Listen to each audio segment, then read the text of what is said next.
ya voy con la grandísima responsabilidad de poner la palabra del Señor.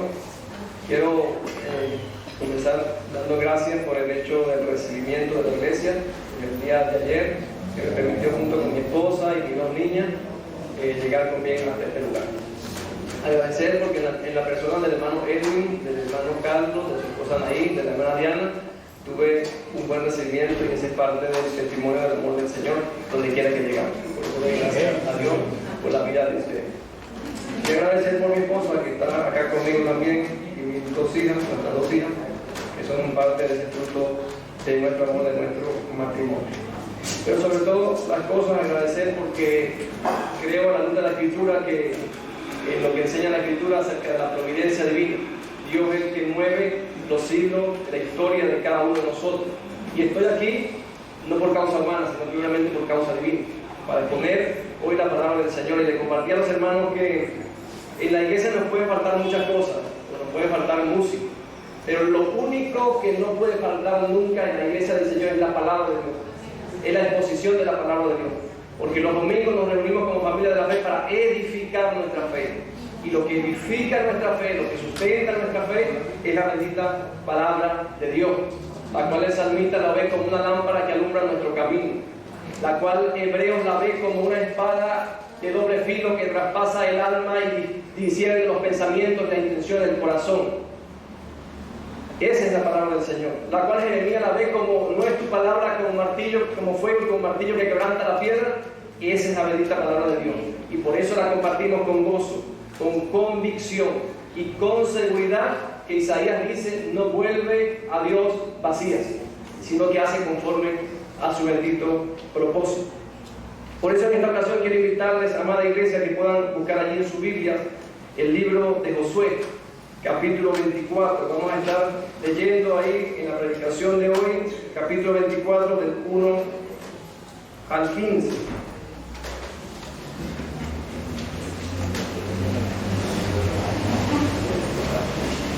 Capítulo 24, del versículo 1 al 15, ahí va a estar basada la exposición del mensaje de hoy. Para esta ocasión quiero leerles, hermanos, en la nueva versión internacional, del 1 al 15, y leo para ustedes lo que dice la Escritura.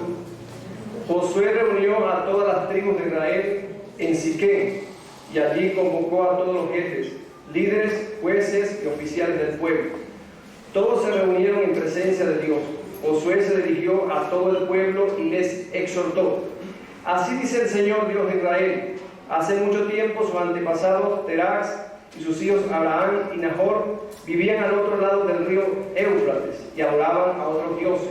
Pero yo tomé de ese lugar a Abraham, antepasado de ustedes, los conduje por toda la tierra de Canaán y le di una descendencia numerosa. Primero le di a un hijo, Isaac. A Isaac le di dos hijos, Jacob y Esaú. A Esaú le entregué la serranía de Seir, en tanto que Jacob y sus hijos descendieron a Egipto. Tiempo después envié a Moisés y Aarón y herí con plagas a Egipto hasta que los saqué a ustedes de allí. Cuando saqué de ese país a sus antepasados, ustedes llegaron al Mar Rojo y los egipcios los persiguieron con sus carros de guerra y su caballería. Sus antepasados clamaron al Señor y Él interpuso oscuridad entre ellos y los egipcios. El Señor hizo que el mar cayera sobre estos y los cubriera. Ustedes fueron testigos de lo que les hice a los egipcios. Después de esto, sus antepasados vivieron en el desierto durante mucho tiempo. Ustedes los traje a la tierra de los amorreos, los que vivían al este del río Jordán. Cuando ellos le hicieron la guerra, yo los entregué en sus manos. Ustedes fueron testigos de cómo los destruí para que ustedes poseyeran su tierra. Y cuando Balac, hijo de Zippor, y el rey de Moab, se dispuso a presentarle combate, él envió al profeta Balaam, hijo de Beor, para que los maldijera. Pero yo no quise escuchar a Balaam, por la cual él los bendijo una y otra vez, y así los salvé a ustedes de su poder. Finalmente cruzaron el río Jordán y llegaron a Jericó, cuyos habitantes pelearon contra ustedes. Lo mismo hicieron los amorreos, fereceos, cananeos, hititas, gergeseos, heveos y jebuseos, pero yo los entregué en sus manos. ¿No fueron ustedes quienes con sus espadas y arcos derrotaron a los dos reyes amorreos? Fui yo que por causa de ustedes envié tábanos para que expulsaran de la tierra a sus enemigos. A ustedes les entregué una tierra que no trabajaron, en ciudades que no construyeron. Vivieron en ellas y se alimentaron viñedos y olivares que no plantaron. Por lo tanto, ahora ustedes entréguense al Señor y sírvanle fielmente. Desháganse de los dioses de sus antepasados, adoraron al otro lado del río Éufrates y en Egipto, y sirvan solo al Señor. Pero si a ustedes les parece mal servir al Señor, elijan ustedes mismos a quienes van a servir, a los dioses que sirvieron sus antepasados al otro lado del río Éufrates, o a los dioses de los amorreos, en cuya tierra ustedes ahora habitan. Por mi parte, mi familia y yo serviremos al Señor. Esta era la convicción de Josué. Cuando nos encontramos en un libro como este, estamos principiando la historia del pueblo de Israel. Josué abre la puerta a los libros históricos del Antiguo Testamento. Y qué interesante esto, muere un gran líder como Moisés, el cual era maestro de Josué. Comienza esa lucha espiritual y emocional que todo profeta en el Antiguo Testamento presentaba cuando se iba esos grandes maestros de su lado. Pero Dios repetidas veces en el primer capítulo insiste en estas palabras: mira que te mando que te esfuerces y seas valiente. No temas ni desmayes, porque el Señor estará contigo donde quiera que vayas. Esas son las palabras de ánimo que comienza Dios a darle a Josué, porque tiene que enfrentarse a un liderazgo para guiar a un pueblo, para llevarlo a la tierra prometida. Y si con Moisés encontramos el mar rojo que Dios abre y Moisés pasa, con Josué ellos pasan el río Jordán. Dios lo levanta como un gran líder para guiar a este pueblo. Pero lo interesante es que en el capítulo 24 se nos presenta un hombre que se aproxima a la muerte, que esas son las palabras, el discurso de despedida de Josué. Y fíjense bien, el ánimo de Josué aquí, aunque se aproxima a la muerte, no era el ánimo cuando Dios lo llama al ministerio en aquel entonces. Aquí, aunque se aproxima a lo que todo ser humano se va a aproximar algún día, aquí el ánimo de Josué es empapar al pueblo de la convicción que a pesar de las circunstancias hay que consagrarse al Señor, hay que entregarse al Señor. Josué ya no tenía frente a él el río Jordán. Josué tenía ante él la realidad de lo efímero que es nuestra vida, que tenemos que un día que partir. Y a pesar de eso, hermanos y familia de la fe, este hombre comienza a decirle: tienen que abandonar el lastre que tienen allá y venir a la fe real de Yahvé. Y si a ustedes les parece mal servir al Señor, yo y mi casa vamos a servir al Señor. O sea, Josué llama a este pueblo a renovar su pacto de consagración, de servir, de dejar de servir a los dioses paganos para servir al Dios viviente, al Yahvé, al Dios de nuestra vida, que requiere una consagración, no a medias, sino integral. Porque Jesús se entregó por la iglesia integralmente en la cruz del Calvario por nosotros. Por eso Él no quiere migajas de la vida de nosotros. El reto de Josué al pueblo: abandonen la fe que han depositado en sus dioses paganos, y este Dios, como es diferente, como es Yahvé, como Él es el Dios viviente, requiere un servicio de consagración y de entrega genuina de nuestras vidas a Él. Por eso yo quiero compartir hoy con la iglesia: renovemos el pacto de nuestra consagración al Señor. La fe necesita ser renovada. El compromiso con el Señor requiere ser renovado. Cuando estudiamos el Antiguo Testamento, Israel fracasaba en su fe y Dios nos llamaba a renovar su pacto de fe. Ese Dios de amor nos llama a renovar nuestra consagración al Señor. Veamos entonces, en primer lugar, cómo podemos renovar nuestro pacto de consagración al Señor a la luz de este capítulo. En primera instancia, por medio del recordatorio de su cuidado providencial en nosotros. En primera instancia, por el recuerdo, el recordatorio, el memorial de su cuidado providencial que ha tenido en la vida de nosotros. Veamos el versículo 5 al 7, y dice aquí la Nueva Versión Internacional: tiempo después envía a Moisés y Aarón y herí con plagas a Egipto hasta que los saqué a ustedes de allí. Cuando saqué de ese país a sus antepasados, ustedes llegaron al Mar Rojo, y los egipcios los persiguieron con sus carros de guerra y su caballería. Sus antepasados clamaron al Señor, y Él interpuso oscuridad entre ellos y los egipcios. El Señor hizo que el mar cayera sobre estos y los cubriera. Ustedes fueron testigos de lo que le hice a los egipcios. Después de esto, sus antepasados vivieron en el desierto durante mucho tiempo. Aquí está Josué, hermanos, usando el recordatorio. ¿De qué? De la providencia divina. ¿Sabes? Somos expertos muchas veces, iglesia, de recordar nuestro pasado sin Cristo. Y Satanás dice el Apocalipsis es padre de mentira. Y le fascina recordarnos de dónde lo sacó el Señor del lodo cenagoso. Pero aquí Josué no está recordando al pueblo el pasado esclavizante, está recordando los hechos portentosos que Dios había hecho en la vida de Israel. Traigan a la memoria, dice el salmista, la historia, los hechos portentosos que Dios ha hecho en el pasado, dice el Salmo 77. Josué está recordando acá la providencia divina que Dios tuvo con el pueblo de Israel. Eso renueva nuestra fe. Entonces, más que traer el pasado sin Cristo, practique usted su fe y practiquemos en nuestra fe recordar los hechos portentosos de las cosas maravillosas que Dios ha hecho en nuestra vida, de la providencia que ha tenido con nosotros, cómo nos ha guardado de una pandemia y muchísimas cosas más, cómo a veces nos ponemos bravos porque no llegamos a tiempo de lugar y no sabemos que la providencia divina nos está guardando de un peligro, y nos enojamos con Dios porque no llegamos al lugar como queríamos hacerlo, y no entendemos que cuando estudiamos el Antiguo Testamento hay un Dios que providencia nuestra vida, que cuida, que protege. Y ahí es un gran ejemplo. Vean la vida de José, por todo lo que pasó José. Y cuando vemos que José es vendido por sus hermanos, y estos hermanos llegan y lo venden a los ismaelitas, y no entendemos todas esas cosas medio escabrosas, y cómo llega a Egipto. Pero qué historia tan maravillosa, como la providencia divina está en la vida de José, cómo Dios va llenando su historia. Aún le pasa una tentación difícil, pero como él no tuvo culpa de eso, Dios, la providencia de Dios, aún en la cárcel le cuidó. Ojo, la providencia divina respalda la integridad. Nunca la gracia de Dios tiene que ver con algo que no es íntegro.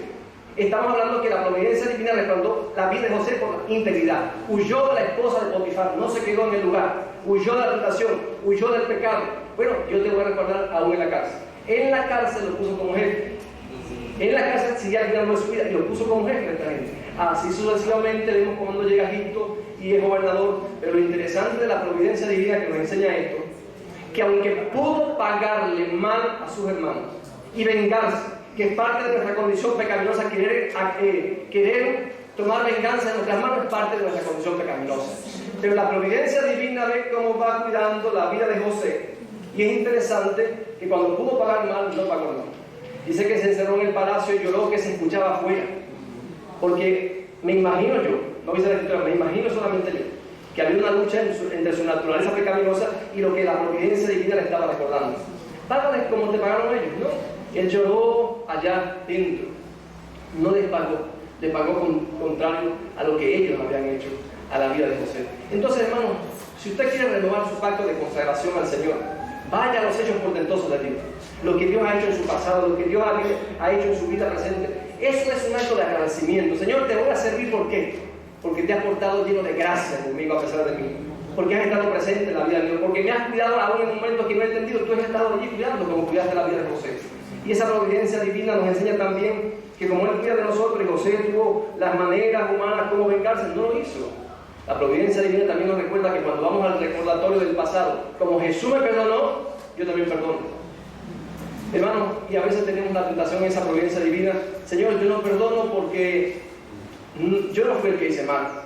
Pero la cuestión del perdón no es porque no hiciste mal, es para tú ser libre, para tú sanarte personalmente, para tener buena relación con Dios.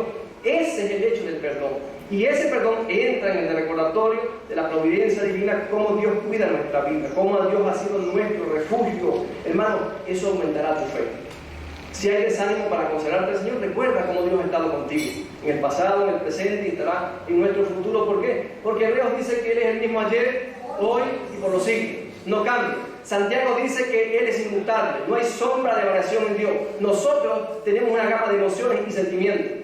Nos levantamos un día de una manera, otro día podemos levantarnos de otra manera, pero en Dios no es así. La persona de Dios no cambia, es inmutable. Ahí debe estar nuestra fe para nosotros renovar nuestro pacto de agradecimiento, de consagración, de servicio, de entrega al Señor. No solamente Dios nos llama a renovar nuestro pacto de consagración al Señor por medio del recordatorio de su cuidado providencial en nosotros, sino también por medio del recordatorio de que lo que tenemos y somos es gracias al Señor. Lo que tenemos y somos, lo que hemos llegado a ser en Cristo hasta el día de hoy, es gracias a la gracia del Señor. Vean el versículo 8 al 13. A ustedes los traje a la tierra de los amorreos, a los que vivían al este del río Jordán. Cuando ellos me hicieron la guerra, yo las entregué en sus manos. El Señor, ustedes fueron testigos de cómo los destruí para que ustedes poseyeran su tierra. Y cuando Balac, hijo de Zippor y rey de Moab, se dispuso a presentarles combate, él envió al profeta Balac, hijo de Beor, para que los maldijera. Pero yo no quise escuchar a Balaam, por lo cual él los bendijo una y otra vez, y así los salvé a ustedes de su poder. Finalmente cruzaron el río Jordán y llegaron a Jericó, cuyos habitantes pelearon contra ustedes. Lo mismo hicieron los amorreos, fereceos, cananeos, hititas, gergeseos, heveos y jebuseos, pero yo los entregué en sus manos.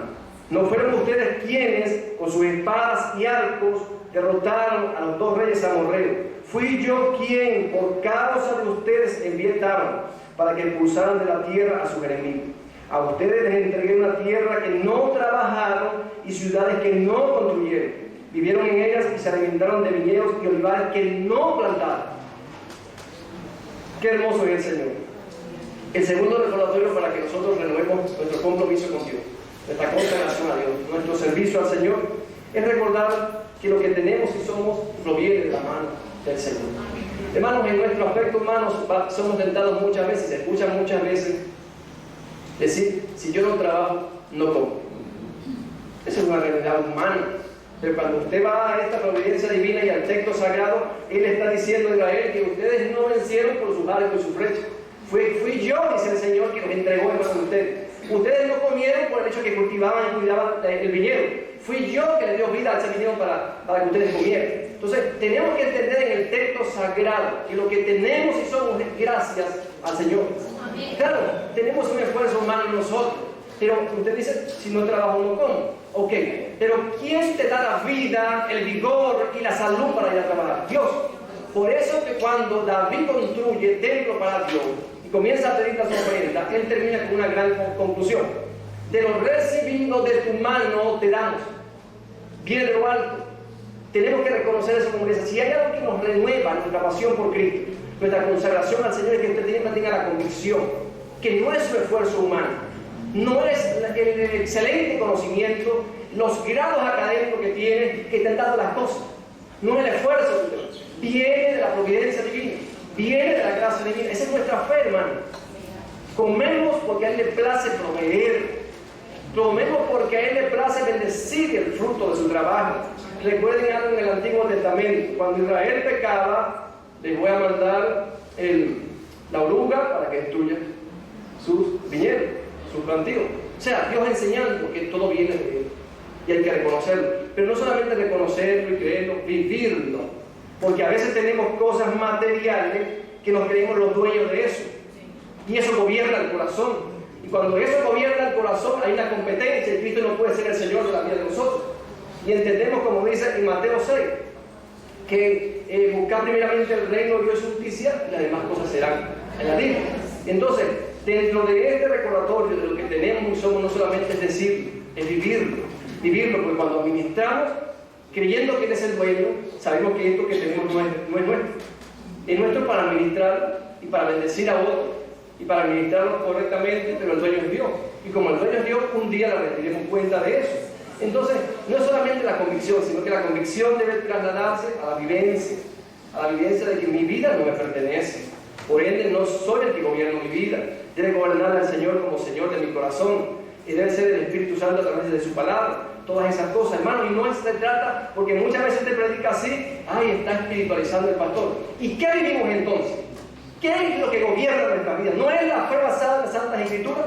Sí. Y es la Santa Escritura que nos enseña que lo recibido de su mano es lo que le damos nosotros a Él. De eso viene. Eso, hermano, va a renovar su compromiso con Dios. Eso le va a llevar a usted y a mí a no darle migajas al Señor. A decirle: Señor, aunque desgaste toda mi vida en libación a ti, en ofrenda a ti, en servicio a ti, aún no te puedo decir completamente gracias por lo que hiciste en la cruz del Calvario por mí. Aún una persona consagrada a Cristo, rindiéndose a Cristo, sirviendo a Cristo por agradecimiento, nunca le diremos a Jesús completamente gracias por la sangre y la vida que derramó en la cruz del Calvario por nosotros. Imagínense no sirviendo. Cuando el evangelista nos llama: siervos inútiles son, porque hicieron lo que debían hacer. Y listo. Entonces, hermano, Renovar el pacto también significa ese recordatorio de reconocer y vivir que lo que tenemos y somos proviene de la mano del Señor. Es el Señor quien nos da todas las cosas, gracias a esa bondadosa gracia de Él. Y no solamente eso, por medio también del gran recordatorio, familia. Aquí hay un gran recordatorio, familia. Vean el versículo 15.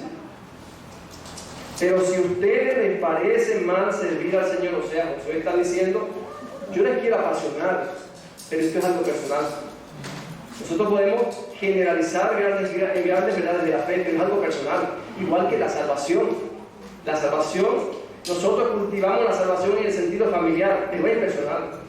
Y cuando usted ve que Dios se manifiesta en los patriarcas, habla de una manera tan personal, el Dios de Jacob, de Abraham y de Isaac. Es maravilloso como Dios se manifiesta. Dice entonces, pero si a ustedes les parece mal servir al Señor, elijan ustedes mismos a quienes van a servir, o sea, en diligencia de cada quien. A los dioses que sirvieron sus antepasados al otro lado del río Éufrates, o a los dioses de los amorreos, en cuya tierra ustedes ahora habitan. Por mi parte, mi familia y yo serviremos al Señor. La otra versión dice, mi casa y yo serviremos al Señor. Una mejor traducción es mi familia, porque más que el techo donde vivimos, la prioridad es la familia. Y familia está organizada por papá y mamá sin hijos o papá y mamá con hijos, pero es la familia cristiana. Entonces es un gran recordatorio porque aquí, aún en el Antiguo Testamento, nace esta palabra maravillosa, familia. Y yo creo, hermano, que tenemos una gran prioridad a la luz de la Escritura, cuidar a nuestra familia. La familia de la fe cumple un papel fundamental en nosotros, pero lo primero que debe haber en nosotros es la salud familiar. La salud en nuestro hogar. Ese es un gran recordatorio. ¿Por qué? Porque a veces se mal enseña que sirve al Señor con toda tu fuerza, no importa lo que está pasando en la familia. Y esa es una mala enseñanza. A Dios le interesa primero que el servicio cristiano comience en la familia a través de una salud integral de nosotros. Hay que renovar ese conocimiento. La familia, papá, esposa o con hijos. De ahí nace la primera ofrenda para Dios. Si yo no presento el primer altar a Dios en la familia, ¿cómo presentarlo a la familia de la fe? Mejor entonces que Dios me procese primeramente a mí, para luego esa salud que yo estoy transmitiendo en mi familia la voy a traducir acá a la familia de la fe. Entonces, una familia saludable o la familia de la fe se compone por muchas familias, y si las familias están saludables, tenemos una familia de la fe saludable. Entonces, Josué tenía esa condición: mi familia y yo vamos a servir al Señor. Pero dentro de esta salud emocional, hermano, quiero tocar nuevamente ese aspecto del perdón que es tan necesario en la vida de nosotros. Necesitamos, primero, la convicción de que Dios me perdonó a mí. Si yo estoy convencido de eso, me acuesto todas las noches y duermo como un león, como dicen por allí, tranquilo y en paz, porque tengo la convicción de que si no amanezco, soy de Cristo y Él me perdonó de todos mis pecados. Pero dicho perdón luego me lleva a que yo tengo que transmitir ese perdón a otro, al esposo, a la esposa, a los hijos, dentro también del vínculo familiar, para yo poder degustar de una libertad emocional y espiritual que es saludable para poder servir al Señor con pasión, para poder servir al Señor con todo su corazón. Y yo les narraba en el primer punto acerca de José, como él tuvo esa oportunidad, grandes oportunidades para no perdonar, pero lo hizo. Lloró. Hermano, y sabe, esta parte de José que no les he dicho aquí en el recordatorio familiar es que, hermanos, podrán pasar muchas cosas, pero una cosa he entendido a través de la vida de José: no nos iremos de esta tierra hasta poder perdonar. José podía evitar el perdón, se fue a Egipto. Dios recogió en su providencia a estos hermanitos que le echaron broma y los llevó a Egipto. Y los llevó a Egipto a depender de él. O sea, no fueron por otras vías hasta que cumpliese el perdón familiar, la restauración familiar. O sea, podemos ir lejísimos como Jonás, pero nos encontraremos cara a cara con la persona que tenemos que perdonar, aunque acepte o no acepte nuestro perdón, para yo ser libre y para yo poder presentar un servicio al Señor saludable. Qué hermoso es eso. A veces queremos huir de cosas que tenemos que enfrentar, pero mire Dios como guió todo. Hermanitos van a tener hambre en Egipto, van a ir allá a Egipto, pero ¿sabes quién gobierna? Al que ustedes entregaron a ese. No lo conocían ellos, pero tuvieron que verle cara a cara y tuvieron que perdonarse. y tuvieron que abrazarse, y tuvieron que sanarse, para luego poder hacer ese gran gobernador de Egipto. Qué hermoso es eso, hermano, la providencia divina. Entonces Josué dice: mi casa y yo serviremos al Señor, pero vamos a servir con toda la salud espiritual y emocional que necesitamos en nuestra vida, para presentar una buena ofrenda al Señor, una buena libación al Señor como ofrenda, a través del perdón, a través de la restauración, a través de la entrega al Señor. No solamente eso, el gran recordatorio, familia, que es tan importante para el Señor, que es una prioridad para Dios, sino también por medio de comprender que a quien nos consagramos es santo. A quien Josué está llamando a que se consagren y le presenten servicio es santo. Vean el versículo 19 al 25. Dice así la palabra del Señor: entonces Josué les dijo: ustedes son incapaces de servir al Señor, porque Él es Dios santo y Dios celoso. No les tolerará sus rebeliones y pecados. Si ustedes lo abandonan y sirven a dioses ajenos, Él se les echará encima y les traerá desastre, lo destruirá completamente, a pesar de haber sido bueno con ustedes. Pero el pueblo insistió: eso no pasará jamás, nosotros solo serviremos al Señor. Y Josué les dijo una vez más: ustedes son testigos contra ustedes mismos de que han decidido servir al Señor. Sí, sí lo somos, respondió toda la asamblea. Josué replicó: desháganse de los dioses ajenos que todavía conservan, vuélvanse de todo corazón al Señor Dios de Israel. El pueblo respondió: solo al Señor nuestro Dios serviremos, y solo a Él obedeceremos. Aquel mismo día Josué renovó el pacto con el pueblo de Israel. Allí mismo, en Siquem, les dio preceptos y normas. Aquel mismo día renovó el pacto de consagración al Señor. Pero qué interesante esto. Lo que llevó a cerrar el pacto, a la renovación del pacto del Señor, del pueblo con el Señor, es que Josué resaltó aquí una característica importante. Les digo en palabras sencillas: este Dios no es como los dioses paganos. La gran diferencia del Dios a quien hemos creído con la diferencia de los dioses paganos es que es santo. Totalmente diferente a los dioses paganos. Es santo. Hermano, si usted habla de la Biblia, del Génesis, del Apocalipsis, no hay atributo más resaltante en la Escritura que la santidad de Dios. Es santo. Isaías, cuando se acerca al templo, dice: santo, santo, santo Jehová de los ejércitos. Pero ¿cómo traducimos esa santidad a nuestro tiempo? Porque hemos entendido también, o mal entendido, que la santidad es cuestión de este templo. No, si vamos a la santidad al punto de vista del Nuevo Testamento, la palabra tiene que ver con diferente. Una persona que es santa en el Antiguo Testamento es apartada por Dios. No santo por nuestros atributos personales, santo porque Dios te hizo así, te apartó para Él, te dedicó para uso exclusivo de Él. Pero el Nuevo Testamento es una persona que es diferente. Como Jesús llegó a nuestra vida, somos diferentes. Y para presentar un pacto de renovación, de consagración a Dios, tenemos que saber a quién nos estamos acercando. Es un Dios santo. Es un Dios que no le agrada el pecado de nosotros, que se contricta, dice el Espíritu Santo, se contricta en nuestros corazones cuando pecamos. Abogado tenemos para con el Padre, Jesucristo. Y la sangre de su Hijo nos limpia de todo pecado. Hay que acercarse con la convicción de que nos estamos acercando a un Dios que es santo, santo, que no tolera el pecado, que no tiene negociación en cuanto al pecado.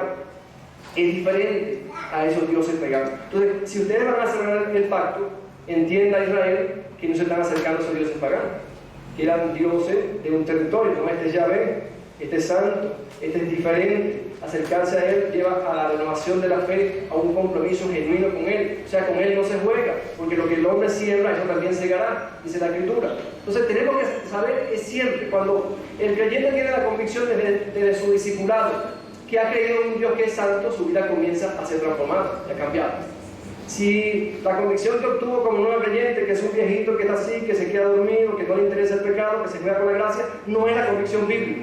Es que es santo, que nos ama tanto, tanto, tanto, que quiere que lo santifiquemos todos los días de la vida de nosotros. ¿Y qué es santidad? Santidad es práctica, hermano. Es lo que hacemos con nuestra vida. Es como tratamos a la esposa, eso es santidad. A lo que iba en el punto anterior. Si estoy sirviendo a Dios, si estoy consagrado al Señor, pero en mi casa el trato de mi esposa no está relacionada con la santidad de Dios, entonces ¿qué servicio estoy presentando a Dios? Si renovamos hoy el pacto de consagración al Señor, sepa que la santidad es práctica. Amo a la esposa, la trato bien. Usted ama al esposo, usted lo trata bien. Los hijos, la relación con los hijos, todo es un trato referente a la santidad del Señor. Porque dice que sus ojos examinan la tierra, y sus ojos nos observan cada día. Y no estoy diciendo de vivir con un miedo a Dios, porque ese no es el temor a Dios. Temor a Dios tiene que ver con respeto, con obediencia, con un respeto reverencial a Dios y saber que Dios está presente aquí los domingos, pero también está presente en mi casa. Cuando la iglesia no me ve, el pastor no me ve, ahí está ese Dios santo.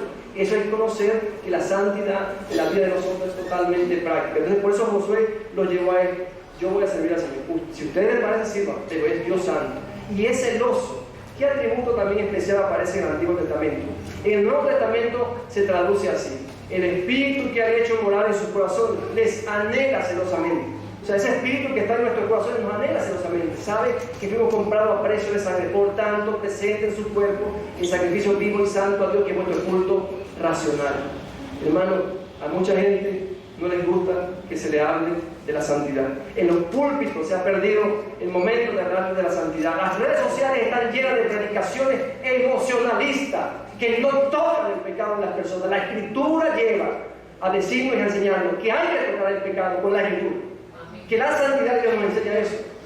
Que sin santidad nadie verá al Señor. Eso está lleno aquí. Los púlpitos tienen que estar llenos de saber que hay pecado, que debe ser corregido y que Dios es santo. Que Dios es amor y es gracia también. Pero también dice la Biblia con un guión en hebreo que fue consumidor.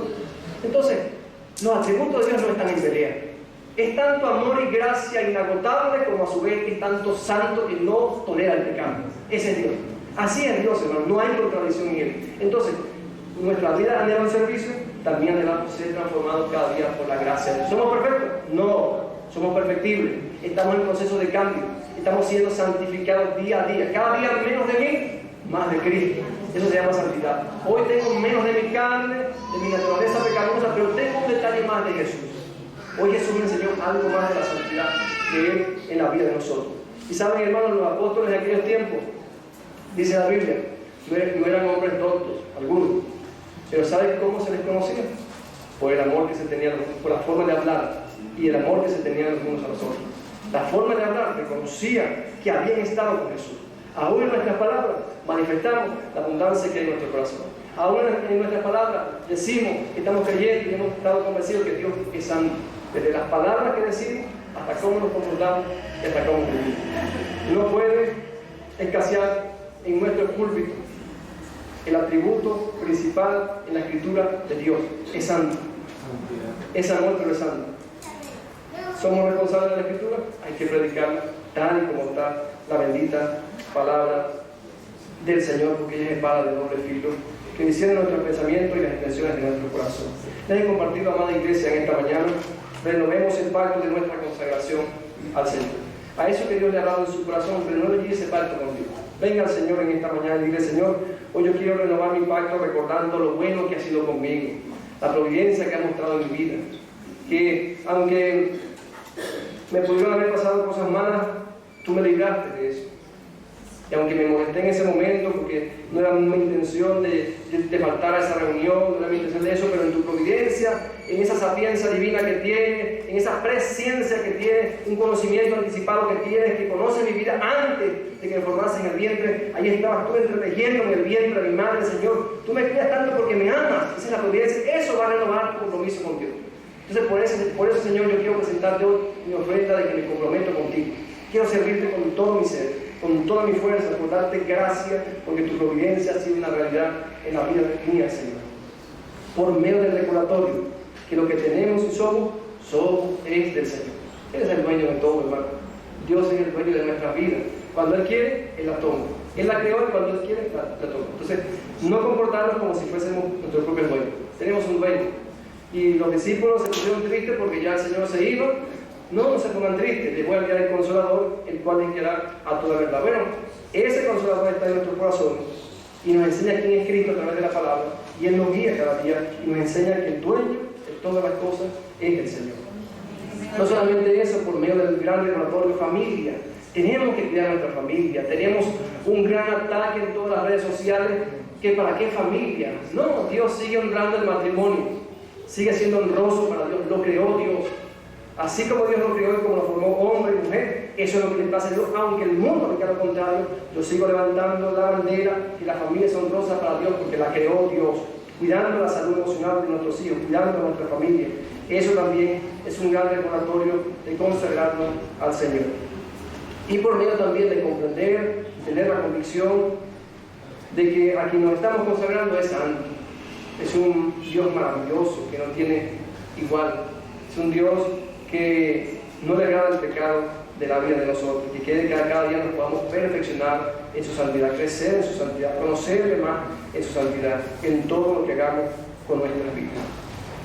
Si usted desea hoy en esta mañana adquirir un compromiso con el Señor, allí donde se encuentra en su mente, ore a Dios, incline su rostro, conforme a esa porción pequeña que Dios ha llevado a su corazón, denle una respuesta al Señor. Dile: Señor, hoy me comprometo con todo mi corazón a darte más de mi vida, no solamente en servicio, no solamente en conservación. A darte más de mi vida es permitirte que tú señorees en mí, que me gobierne. ¿Cuántas cosas, hermanos, muchas veces no perdemos? Porque no permitimos que completamente Jesús gobierne áreas de la vida de nosotros. ¿Cuántas cosas no perdemos? Cuando nosotros experimentamos que Él nos está gobernando, entendemos lo bendecido que es nuestra vida, porque estamos entendiendo que obedecer es grande para el Señor, es grande, es de mucha bendición para la vida de nosotros. Ore allí donde se encuentra, denle respuesta al Señor. Él quiere, como Dios Santo, que le respondamos en esta mañana, que nos entreguemos con todo nuestro corazón, que derramemos todo nuestro ser al Señor. Padre, gracias, porque tu palabra es maravillosa, Señor. No hay palabra como la tuya, Señor. Gracias, ella es hermosa, Señor. Pero más que hermosa, es una espada de doble filo, Señor, que penetra hasta el alma y cierne los pensamientos y las intenciones de nuestro corazón. Conoce todo nuestro ser, Señor, escudriña todo nuestro ser. También es como un martillo que quebranta la piedra, Señor. Quebranta hoy en el corazón de los presentes, Señor, las cosas que no son del agrado tuyo, Señor. Señor, quita las escorias de nuestra vida que van contrarias a tu santidad, Señor, que entorpecen nuestro servicio a ti, Señor. Padre, por favor, obra con tu poder, con tu Espíritu Santo, y recuérdale a mis hermanos la gran providencia maravillosa que has tenido sobre nuestras vidas. Gracias por tu cuidado, gracias por tu amor, por tu providencia. Gracias, Padre de la gloria, porque lo que tenemos viene de la mano tuya, Señor. Gracias por el gran recordatorio de nuestra familia, Señor. Si tenemos familias saludables, Señor, es un gozo para ti. Que crezcamos cada día en salud integral en nuestro hogar, en nuestra familia, que mostremos tu nombre, Señor. Pero también gracias porque eres santo, santo, Jehová de los ejércitos. Toda la tierra está llena de tu gloria, Señor. Señor, quiero rogarte en esta mañana que tu sangre preciosa nos limpie de todo pecado. Escudriña todo nuestro ser, Señor. Como dice el salmista, Señor, ve si hay en mí camino de perversidad y guíame por el camino eterno, Señor. Sondéame, límpiame con hisopo y seré limpio. Limpia, Señor, con tu sangre preciosa todo lo que no es del agrado de tu pueblo, de tu iglesia. Santifica nuestras vidas, examínanos, escudríñanos, que tu fuego santo, Señor, nos perfeccione cada día para tu gloria y tu honra, y que esta sea una familia de la fe, que hoy renueva el pacto contigo, de consagrarse, de entregarse, de santificarse, de rendirse a ti, de presentarle culto a ti, con su vida, con su cuerpo, con su pensamiento, con todo su ser, Señor. A ti la gloria y la honra, porque tu palabra jamás volverá a ti vacía, sino que hará conforme a tu propósito. En el nombre poderoso de Jesús, con acciones de gracias. Amén y amén. Dios les bendiga, hermano. Un placer compartir con ustedes su mensaje.